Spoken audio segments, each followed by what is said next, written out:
Thank you so much, Leah. You said what's in so many of our hearts. Jack Gesheidt is the founder of the TreeSpirit Project, and he's up next. He's an art activism movement leader using photography, advocacy, and public actions to highlight our deep interdependence with the natural world. A lifelong nature lover and professional photographer, Jack's path from environmental activism to climate activism ultimately led him to become vegan in 2014, and then an outspoken animal rights activist and a wildlife conservationist. Through TreeSpirit, he challenges destructive human management of wild places. He encourages wildlife conservation and champions the inherent equality of all animals. Welcome to National Animal Rights Day, Jack.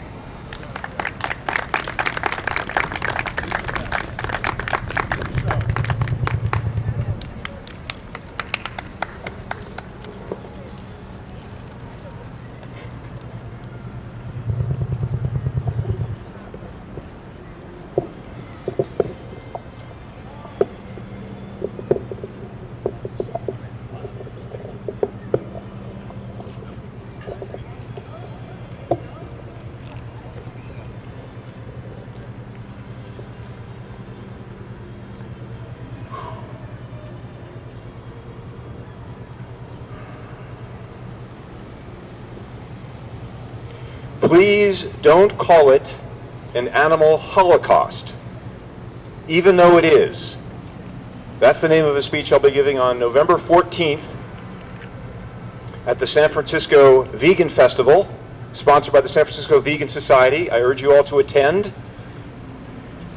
And when I first proposed that talk, a 30-year veteran activist said, I really don't want you to do that at my conference. It's triggering to people, it's too much, you're going to get Jewish people upset. Of course, I'm Jewish, by the way, or I probably wouldn't dare. And it kind of set me back a little bit, because I respect this activist very much. That activist, I'm avoiding gender, who's been in the game a lot longer than I have.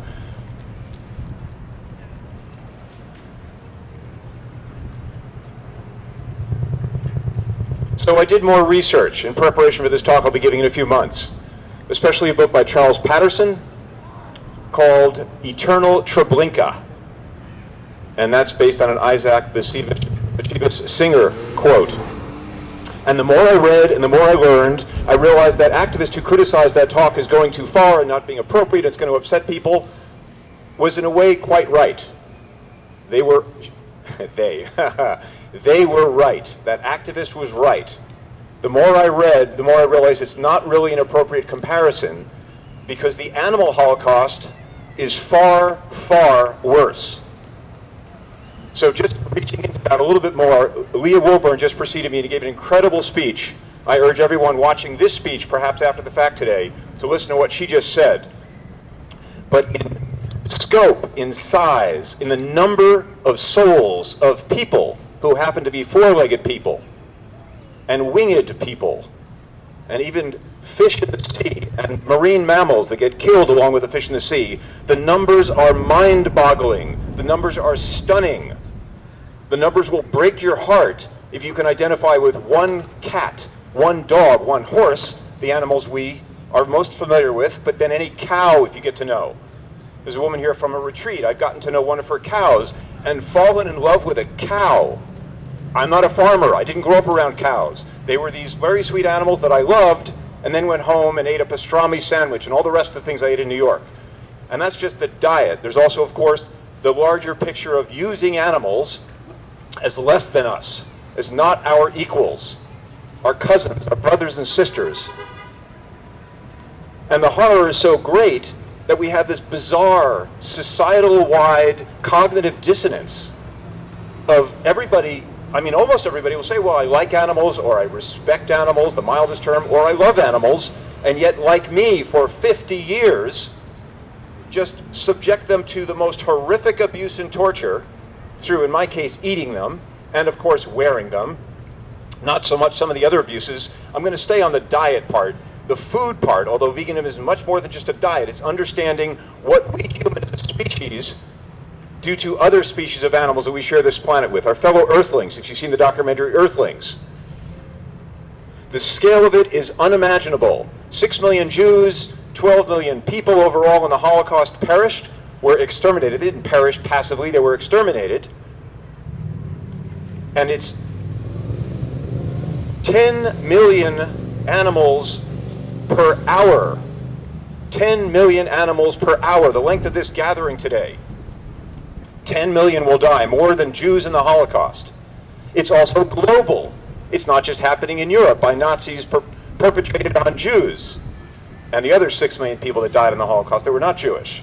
It's every country, everywhere, all the time. It never ends. It's going on right now. 165,000 animals will die this next minute. Over 2,500 animals will die in a second. And worse than the Jewish Holocaust again, we don't one and done kill them all the way the Nazis wanted to do with the Jews and other humans they considered undesirable and less than, which shows how colossally ignorant that incredible master race was, and of course completely shut down emotionally in our connection to other living beings in this planet. Instead, we do something worse. We breed them into existence and then exterminate them as children, sometimes as infants, and infanticide of other animals. Other times we let them to be full-size, adultish, young adult. For a cow, for instance, 1, 2, 3 years. For a beef cow, an animal we call food and call it beef, and then kill that animal. It's a miserable life all the way through. It's not just one bad day, as you'll hear. It's one bad day after another, after another, after another, endlessly. And again, I'm just doing a brief overview. I'm going to wrap up soon. I'm speaking to fellow vegans and animal rights people here at this conference. I hope more people see this speech, and others people will be speaking today. And it's so simple. It's so simple. Just look at the truth that the industry completely hides and obscures by not showing you what's going on behind the brick walls. As the famous Paul McCartney quote goes, if slaughterhouses had grass walls, everyone would be, in his day, a vegetarian. Today it would be vegan. I tell people who drink dairy and eat eggs, like my dear brother, a long-time vegetarian. I can't criticize him. I didn't wake up until I was in my 50s. But what dairy cows go through is worse than what beef cows go through. It is just so horrifically cruel. We have this collective societal disconnect, denying the reality. And we hide behind words and phrases. I used to be in advertising of what we would call humane-washing. Oh, it's a humane death, or a humane slaughter, or a humane life. Nonsense. An absolute bald-faced lie. So today, one day, National Animal Rights Day, we try to raise awareness about this so people will face the truth and feel better about themselves for making the right decision, and make the other 364 days International Animal Rights Days. Thank you.